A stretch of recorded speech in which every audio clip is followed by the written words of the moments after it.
ఈ 16 నామాల్ని ఎవడు చదువుతున్నాడో వాడికి విఘ్నములు రాకుండా వాడు జీవితంలో చేరవలసినటువంటి స్థానమునకు చేరుకుంటాడు. కాబట్టి మిగిలినవి చదివావా చదవలేదా నీ ఇష్టం. ఇది మాత్రం నీ కొరకు మాత్రమే కాదు, నిన్ను నమ్ముకున్న నీ కుటుంబం కోసం నువ్వు చదవాలి. నీకు చదవడం చేత కాకపోతే కనీసం ప్రతిరోజు ఇది చదవడం వచ్చిన వాళ్ళ దగ్గరికి వెళ్ళి చదవమని నువ్వు వినాలి.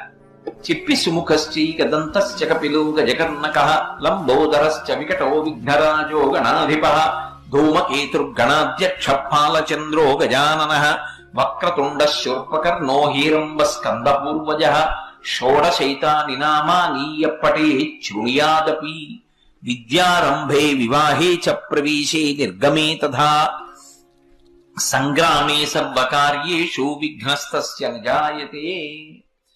ఈ 16